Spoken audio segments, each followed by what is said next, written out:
ഞാൻ ഇൻഡസ്ട്രിയിൽ ഒരു സ്റ്റുഡന്റ് ആയിരുന്നു. ഇപ്പോൾ CPC എക്സാം ഒക്കെ പാസ്സായി ആ ഒരു സന്തോഷത്തിലിരിക്കുന്ന ഒരു ടൈമാണ്. ഞാൻ ഡിഗ്രിക്ക് പഠിച്ചത് BSc ബോട്ടണി ആൻഡ് ബയോടെക്നോളജി ആയിരുന്നു. അതിനുശേഷം ഞാൻ ഡിപ്ലോമ ഇൻ മെഡിക്കൽ ട്രാൻസ്ക്രിപ്ഷൻ ചെയ്തു. അതിനുശേഷം ഞാൻ പോലും അറിയാതെ ടീച്ചിങ് എന്നൊരു ഫീൽഡിലേക്കാണ് പോയത്. ഓഫ്ലൈനായിട്ടും ഓൺലൈനായിട്ടൊക്കെ ഞാൻ ടീച്ച് ചെയ്തു. അപ്പോൾ ടീച്ചിങ് ചെയ്തുകൊണ്ടിരിക്കുമ്പോൾ തന്നെ എനിക്ക് എന്താ പറയുക, ഞാൻ റെക്കഗ്നൈസ് ചെയ്തു ഞാൻ പഠിച്ചതായിട്ട് യാതൊരു കണക്ഷൻ ഇല്ലാത്തൊരു വർക്കാണ് ചെയ്യുന്നത്. ടീച്ചിങ് എനിക്ക് വളരെയധികം ഇഷ്ടമുള്ളൊരു കാര്യമാണെങ്കിൽ കൂടി എനിക്ക് ഞാൻ പഠിച്ചത് മെഡിക്കൽ ലൈഫ് സയൻസ് ബാക്ക്ഗ്രൗണ്ട് ആണല്ലോ. അതുകൊണ്ട് തന്നെ എനിക്ക് അതിനെ സംബന്ധിച്ച് എന്തെങ്കിലും കൂടുതലായിട്ട് പഠിക്കാനും അതിനെ സംബന്ധിച്ച് തന്നെ വർക്ക് ചെയ്യാനും ഒക്കെ ആയിരുന്നു എൻ്റെ ഉള്ളിലുണ്ടായിരുന്ന ആഗ്രഹം. അങ്ങനെ ഫൈനലി ഞാൻ തീരുമാനിച്ചു മെഡിക്കൽ കോഡിംഗ് പഠിക്കാന്ന്. അത് കുറേ നാളായിട്ട് എൻ്റെ ഉള്ളിലുള്ള കാര്യമായിരുന്നു.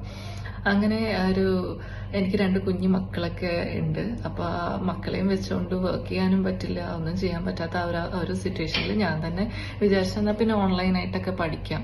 ഇപ്പൊ അതിന് ഒരുപാട് ഇതൊക്കെ ഉണ്ടല്ലോ, ഓപ്ഷൻസ് ഉണ്ടല്ലോ. അങ്ങനെ ഞാൻ റിസർച്ച് ചെയ്ത് അവസാനം പേഴ്സണലി എനിക്ക് തോന്നിയത് ഇൻഡസ് ആണ്. ഞാൻ ചൂസ് ചെയ്തത് ഇൻഡസ് ആയിരുന്നു.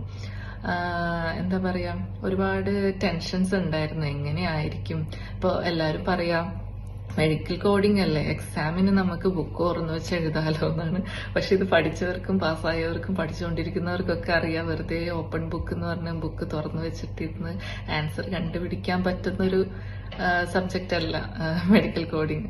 അത് നമ്മൾ നന്നായിട്ട് ഹാർഡ് വർക്ക് ചെയ്താൽ മാത്രമേ അത് പാസ്സാവാൻ പറ്റുള്ളൂ. അതുപോലെ നല്ലൊരു ട്രെയിനിങ് നമുക്ക് കിട്ടണം, നല്ലൊരു കോച്ചിങ് കിട്ടണം. അപ്പൊ എനിക്കത് കിട്ടിയത് ഇൻഡസ്ട്രിയിൽ നിന്നിട്ടാണ്. എനിക്ക് ഒരുപാട് ക്ലാസ്സസ് ഒക്കെ മിസ്സായി പോയിട്ടുണ്ട്. എന്നാലും ഞാൻ അവരെ ഫോളോ അപ്പ് ഞാൻ ഈ ക്ലാസ്സസ് ഫോളോ അപ്പ് ചെയ്തതിനേക്കാളും കൂടുതൽ എന്നെയൊക്കെ പഠിപ്പിച്ച സാൻഡ്ര മാം ഉണ്ട്.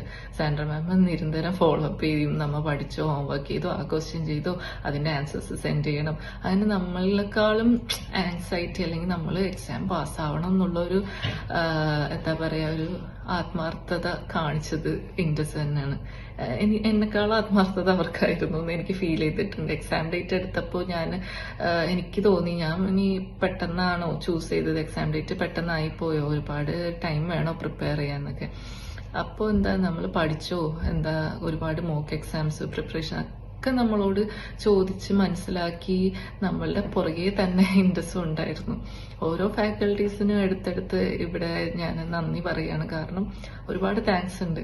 ഒരു സ്റ്റുഡന്റിന് എക്സാം പാസ്സാവാനും വേണ്ടിയിട്ട് അവർ സ്വയം വിചാരിക്കണം, എന്നാൽ കൂടി നമുക്കൊരു സപ്പോർട്ടിംഗ് പില്ലർ എന്ന ഒരു ഇത് വേണം. ആ ഒരു ടീമായിരുന്നു ഇൻഡസ്. എനിക്ക് പേഴ്സണലി തോന്നിയത് അങ്ങനെയാണ്. And I am so happy with Indus. Thank you so much.